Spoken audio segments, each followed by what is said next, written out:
Hey, you wild woman, just grabbing my precious stones here. One of the cool things that I do when I'm on a sales call, a coaching call, recording, anything is if you're tuning in on YouTube, I'm going to show you. It's a little heart crystal. And I just like to hold it in my hands and rub it and kind of toss it back and forth from hand to hand. It's kind of like the fidgety person. I don't know if you're a fidgety person like me. I always got to be moving. And this is one thing that helps me kind of stay calm. But that's beside the point. Today, I want to talk to you about something, actually, three big things that my husband and I do to help with our marriage. Why this topic now is interesting. We just got back from a week-long sailing adventure in the British Virgin Islands on a gorgeous catamaran with three other couples. It's kind of one of those instances where you're stuck on a boat without any space of your own, with all these people, with your partner, and it's really, really going to test you in your relationship. What I realized in this week, I actually wrote it in my journal and I put lots of hearts around it, is that I kind of feel like our marriage is going in reverse. And what I mean by this in the most beautiful way is that we almost like started out with the separation divorce energy. And today we're more like the most exquisitely in love. And we both agreed that we fell deeper in love with each other on this trip.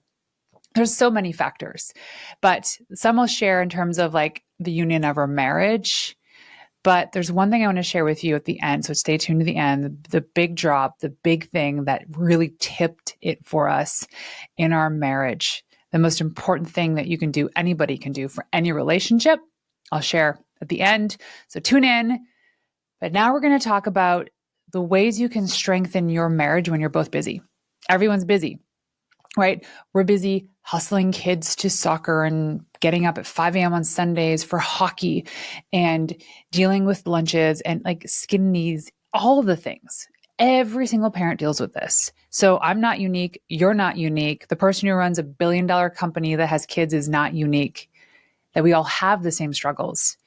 It's the people that are willing to do the work consistently every single day that actually end up developing the foundation of a beautiful union. So, question for you. What if I told you that the strongest marriages aren't built on big, gigantic moments, right? You think big vacations, big weddings, big things, but instead they're built on small moments throughout the day. Would you believe me? Sure, both are important, but would you believe me that the small moments are the things that matter the most? Do you ever notice how some couples seem so completely in sync despite having some of the most crazy schedules? We did a month in Australia and Bali. We came home. Then Dan was gone for a week and then home for a few days and then gone for a few days, home for a few days, gone for a few days again. He came back, high-fived him, took off. I went to Mexico with some of my friends for a week, got back, and then we did a couples retreat in the British Virgin Islands. So we don't have a normal schedule. We don't have a 9 to 5. We are so inconsistent in terms of when we're home that if we weren't fundamentally consistently working on our relationship, this would crumble. So we learned some things that work for us. This isn't going to be for everybody, but here are some people ask us all the time, like, how do you, Renee, maintain such a great relationship? These are the things. I'm going to tell you some of the secrets right now. And this works for us today. It didn't work for us 10 years ago. And it might not be what we need in the next 3-5 years. Who knows? So there's a thing that these people, when I say these people, like Dan and I, the busy people, and even in the not busy people, I'm not going to discriminate, but this type of couple that if you're listening to this, I'm going to make an assumption that this is potentially you and your partner, who knows, that you're fast-paced, high-growth people, you're into personal development, you really believe in your career and your business, and you don't want to feel ashamed of loving your work so much, just like myself, just like Dan. What we've all mastered is the art of micro connections. Okay, so what's a micro connection? These aren't grand gestures or elaborate, expensive date nights. They're really about creating meaningful touch points throughout the day that keep you connected to each other. Not every day, because that would be a lot. So think of them as a relationship anchor points that keep you connected when life is pulling you in every possible direction. So when you master these micro connections, and I'll explain to you what they are, you're not just maintaining your relationship, you're actually strengthening it in the margins of your busy life. Yes, you prioritize your relationship and your marriage, but knowing that there's other things on a daily, weekly basis that take up a majority of the chunk of your time and attention. But there's those in between moments. And those in between moments are when some of the most important micro connections can be made. Women are particularly good at this, men so much, not so much. So if you're a dude listening to this, then lean in a little bit more. And if you're a woman listening to this and you want this for your partner, then share this with them. So these small moments, they compound over time. They end up building a fortress of intimacy that can weather almost any storm. Here's some misconceptions about this, though. Let me debunk first that marriage is, especially in the modern age, people think it is, and people think that it requires hours upon hours of quality time each day, like date nights and going on these really wicked vacations, which I know they do help. But let me tell you, it's not about that. Social media might paint these beautiful pictures of like the exquisite family with everyone is just so polished. And you're like, why can't I do that?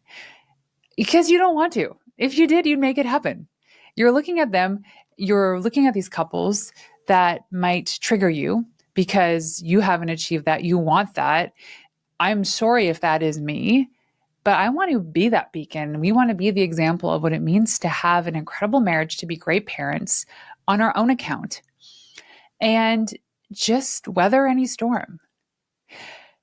You have to have shared values, and that's one thing we're going to talk about.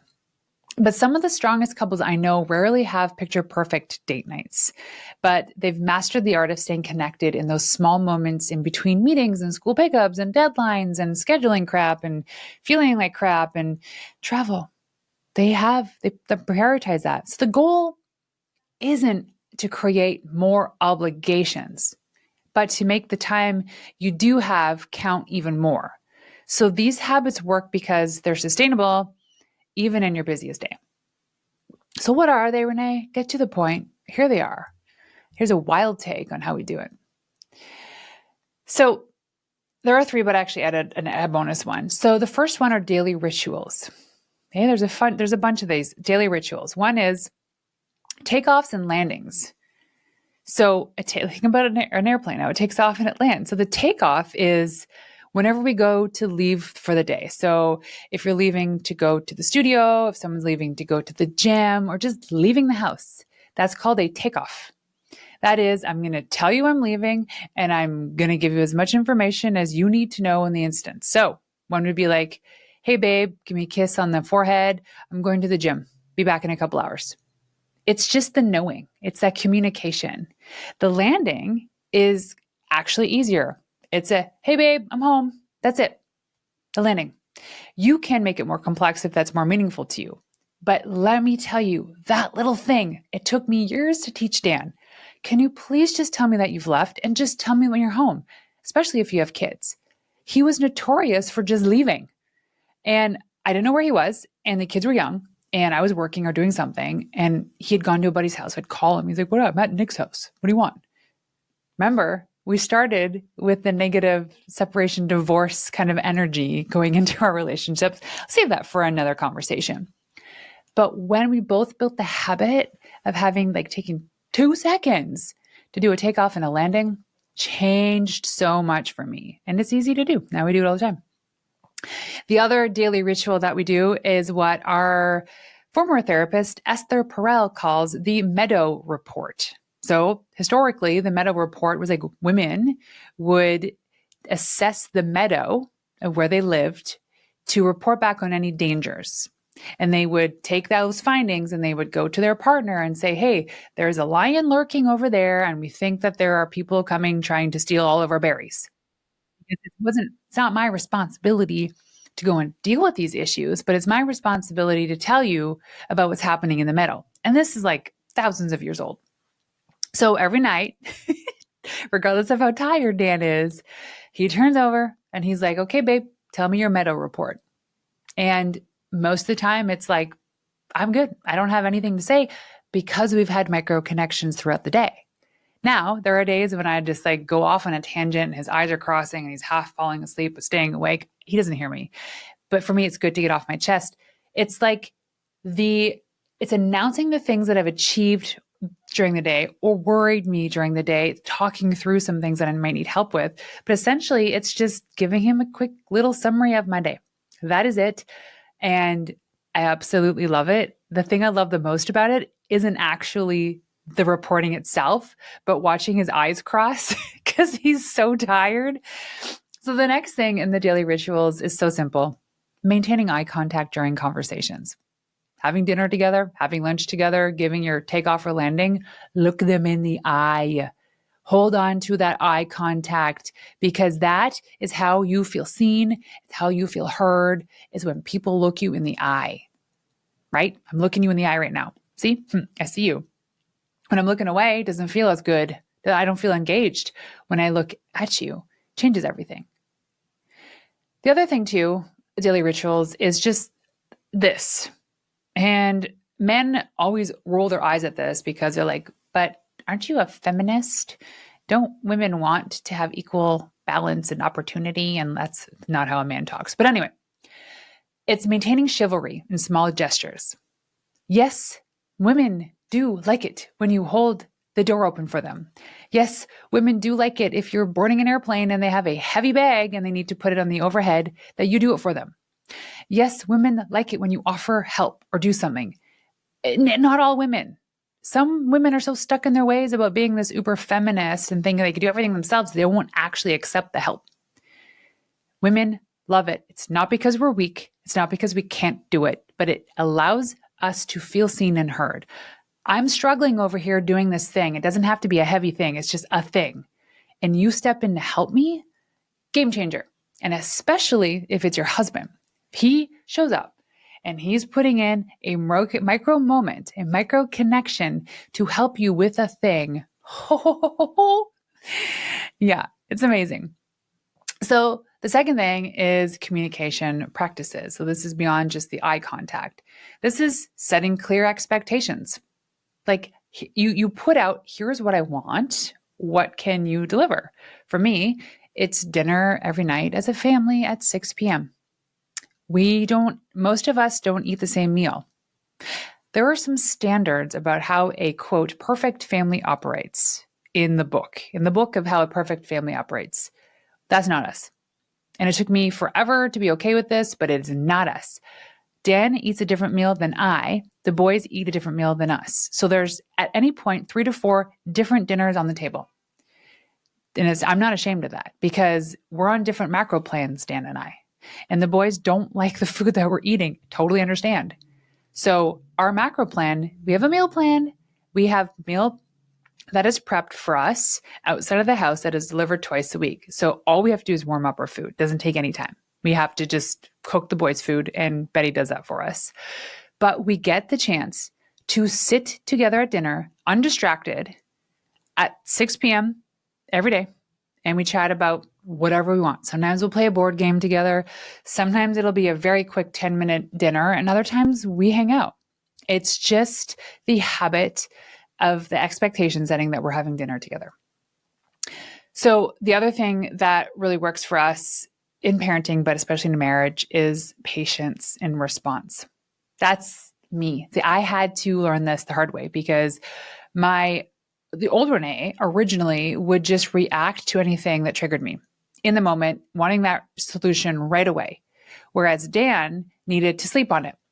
Turns out sleeping on it is actually the best decision because you're not heated. And wow, it took me years to actually admit that.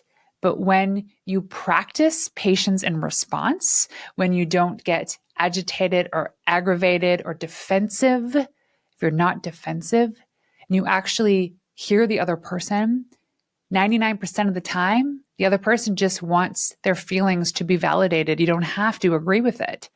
They just want to be validated by saying, I see that you're upset. That's it. I see that you're upset. Simple. Actually, in the book, The Mountain Is You by Brianna Weist, I think her last name is spelled. She talks about this near the end of the book. It's that people just want to be validated for their feelings, whether or not you agree with them. Do that with your kids. Oh, it changes everything. It squishes the issue in the bud right away. The other thing is, like I said, protected dinner time together, but weekly check-ins. Like, how you doing? How are you really doing? Like, how are you feeling? Are you tired? How can I support you? Again, most of the time, we don't want the solutions. We don't want you to do anything for us. We just want to be heard, felt, seen, and heard. So number 3 is energy protection. Write that down. Number 1, daily rituals. Number 2, communication practices. Number 3, energy protection. No negative talk about each other. We have an issue. We bring it up in our weekly meetings. We do not speak ill of each other to our face or behind our backs. I can't say I always did that. I've called Dan some of the nastiest names you could possibly imagine to him and behind his back. And I'm ashamed of it. Because of that, I don't want that to be a reflection of ourselves, like our marriage or our relationship. I certainly don't want other people to think that's okay, because it's not. We protect each other's energy. We support each other in public. If anybody speaks ill of each other and it's an appropriate situation to defend them, we do. We don't make stupid jokes about each other behind our back. The only time we're allowed to talk about each other in public is if it's something good. If you don't have anything nice to say, you don't say anything at all. We protect our shared spaces, energy protection, right? Dan knows as an introvert, I need time to decompress. So I might need to go run a bath and be alone. I love our house to be tidy. It doesn't have to be clean. I like things to be put away. The easiest way to solve that problem is to have less crap in the house. But as simple as, hey, you're done with your coffee mug and your shake, take it off the dining room table and put it on the kitchen counter. Like, just mitigate your dishes into one area. Let's just use that as an example. But it's protecting the shared space, because when I walk into a messy space in my own home, it overwhelms me. My desks are typically always tidied. The house is tidied before I go to bed. The house is tidied and cleaned before we leave to go on vacation, because it's always nice to wake up in the morning, to come downstairs and have a clean, tidy kitchen. It's always nice to come back from a long vacation, a long day of travel, to a clean and tidy house. And it doesn't take much for everybody to contribute to that. Now you have to set those expectations, protect the energy. Things on my desk, they speak to me, they're talking to me. This water glass is talking to me, it's empty. Oh my gosh, I need more. I have an empty coffee cup. There's stuff here and I see it. It's in my vision. It's my line of view, because now I know I have a responsibility to manage this or deal with this later. So when you're protecting your energy, you're protecting your shared spaces. And then also managing external influences. One thing we do not talk about hours before bed. So typically when we get home from the studio or school, we don't talk about negative things. We don't talk about news. We don't talk about politics. We don't talk about anybody or anything that's negative, because that energy for me sits with me. Now, if it's in the morning or sometime during the day, I have tools that I can use to allow that negative energy to leave. But when I'm hearing stuff right before bed, I won't sleep. So this also goes into protecting your shared spaces. Is positive energy only, especially before bedtime. So the fourth thing, we're holding up 3 fingers. The fourth thing, which is the bonus, is strategic connection points. So these are things that I talk about a lot. We talk about a lot. 1, scheduled date nights once a week. 2, quarterly retreats. We go away every quarter and we retreat. We just got back from the BVIs. We're actually heading off to Hawaii next week to host a couples retreat.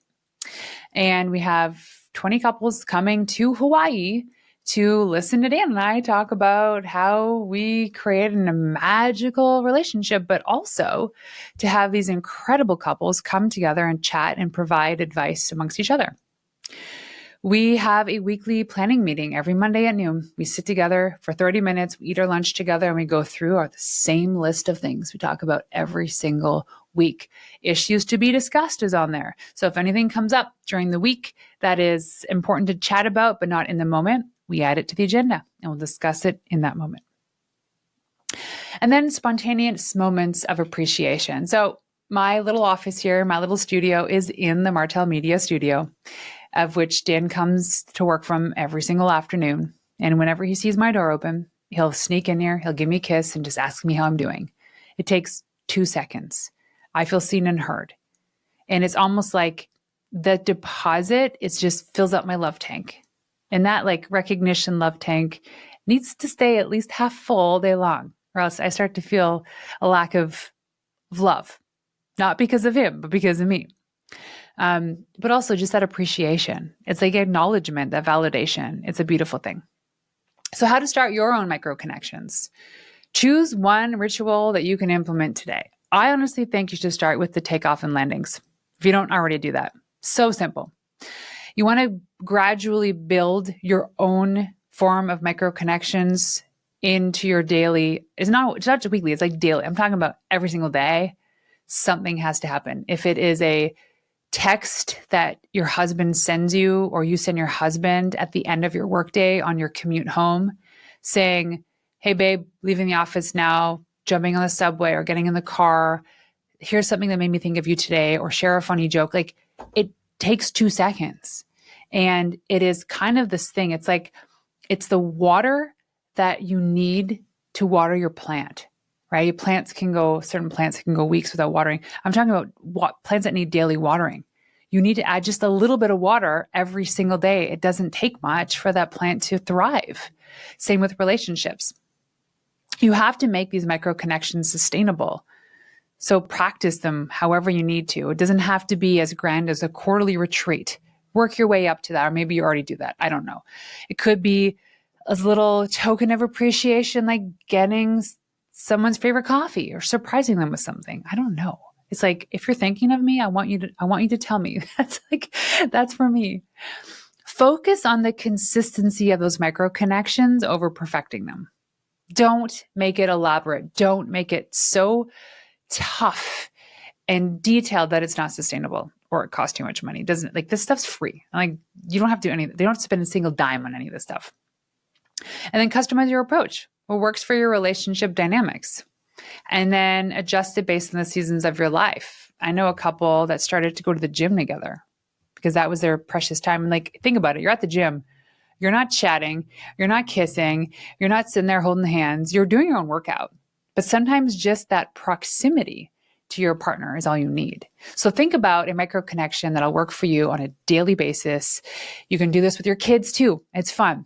So in closing, I really want you to focus on how this will benefit you in the long run. But going back to like that one big thing that was the ground shattering, shaking thing that we did to having a separation, divorce energy in our relationship to now being more in love than ever before is turning those edges inwards. Noticing that every single trigger in your life is actually God or source or spirit or whatever you believe in, holding up a mirror to yourself to question, why has that triggered me? It's the work that you do inside, your own work, the hard work, the facing the trauma work, the going through it work, the crying, the tears, the blood, the sweat, whatever it is. That's the work that you need to do on an individual level in order to have the absolute best relationship, the best marriage. Because you can have a rave going on next door and it's loud and there's people and it's bumping and it's bright. But if you're calm here, if you're calm in your head, if you're calm in your heart and your soul, that will not trigger you.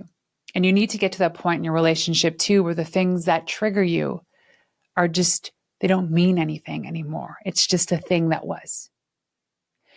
I would absolutely love for you to do something, start something this week or whenever you hear this, and then jump on Instagram, go to Renee_Warren and share with me these new micro connection practices that you've started or even ideas that you've had to help bring your marriage to a better position, to that next level, to be having more fun, to be celebrating more, to know that you're in this together. That's the kind of the point, right? You want to build an empire with a partner, with a cheerleader, with a protector, with somebody who's always got your back. That's the dream. And you can achieve it. And the best way to start is through these micro connections. Speaking of, now, this has nothing to do with marriage, but everything to do with micro connections. If you have not yet purchased your ticket for the Pink Skirt Project happening on June 12th in Kelowna, BC, go to thepinkskirtproject.com.